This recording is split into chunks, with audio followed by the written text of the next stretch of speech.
आज आपके घर में जन्म लेने के बाद वो बचपन से लेकर बुढ़ापा तक वो गरीबी की जिंदगी जीता है। वही अगर दूसरे समाज में जन्म लेता है तो बेहतर जिंदगी जीता है और सर उठा के जीता है। आज इस धरती पर जाति के आधार पे गरीबी है कि नहीं है? आप जाइए ब्राह्मण में ढूंढिए, 90% लोग गरीब है, अमीर है और 10% लोग गरीब है। लेकिन निषाद में जाइए, बेदानिया में ले जाइए, वहाँ पे 99% लोग गरीब है, सिर्फ 1% अमीर है। ये कैसे हुआ? ये भारत सब सबके लिए एक समान है, सभी के लिए एक समान है, लेकिन एक वर्ग आगे निकल गया और एक वर्ग पीछे है। ये क्यों हुआ?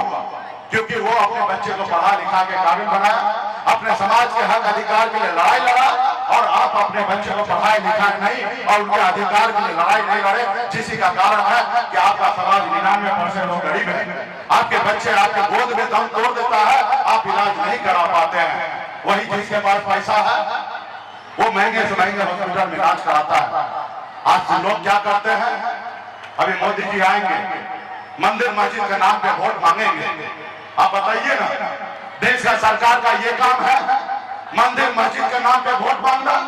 अरे सरकार का क्या काम है? हॉस्पिटल बनाना, गरीब बच्चे को इलाज के लिए हॉस्पिटल बनाना, गरीब बच्चे के पढ़ने के लिए स्कूल बनाना। लेकिन आप मंदिर मस्जिद के नाम पे वोट मांगिएगा तो बात साथियों, ये लोग जो है आपको गुलाम बनाना चाहता है। वो आपको 5 किलो चावल देकर आपको जिंदगी भर के लिए गुलाम बनाना चाहता है और आपका बेटा का नौकरी जो है दूसरे को देना चाहता है। साथियों, आपने 2024 में 14 में सुना था, मोदी जी ने कहा था हम 1 साल में 2 करोड़ नौकरी देंगे। कहा गया 2 करोड़ नौकरी?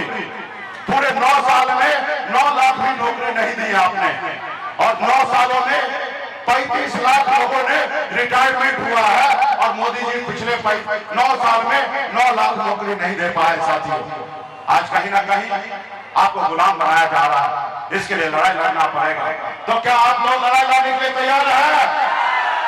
लड़ाई लड़ने के लिए तैयार है तो संकल्प लेना पड़ेगा। मोदी जी को बताना पड़ेगा कि हम संकल्प ले लिए हैं। जैसे आप गाँव में पूजा करते हैं, सत्यनारायण भगवान का पूजा करते हैं, पंडित जी आपके हाथ में चावल देता है, फूल देता है और गंगा जल देता है, कहता है कि शुद्ध मन से आप पूजा कीजिएगा, ऐसे संकल्प लीजिए। उसी तरीके से आप संकल्प लीजिए कि हम अपने बच्चे के भविष्य के लिए हम लड़ाई लड़ेंगे। आप संकल्प लीजिए कि 1 रोटी हम कम खाएंगे लेकिन अपने बच्चे को पढ़ाएंगे लिखाएंगे, ऐसे संकल्प लीजिए।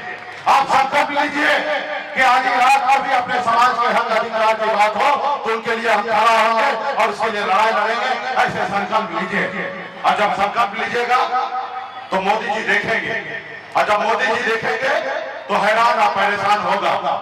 मोदी जी तो यहाँ है नहीं, लेकिन ये वीडियो कैमरा वाले भाई वीडियो बनाएंगे और मोदी जी को रात में हम भेज देंगे और वो देखेंगे।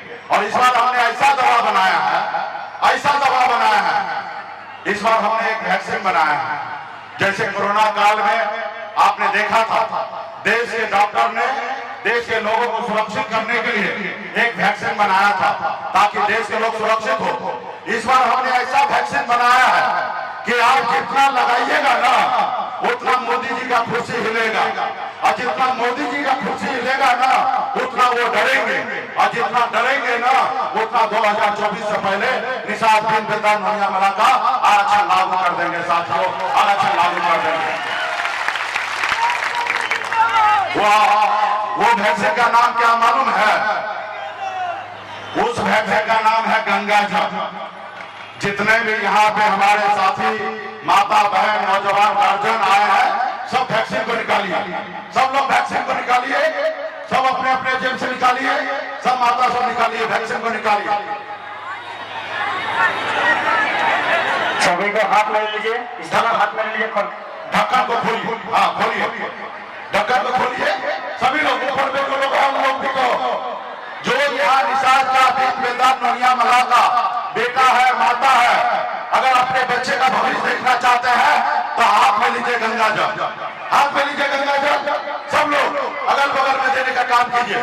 सभी लोग ले लिए भाई, आप लोग भी लीजिए आप लोग, चलिए लीजिए, सब लोग लीजिए, सब निषाद का बेटा लीजिए और हाथ को ऐसे उठाइए।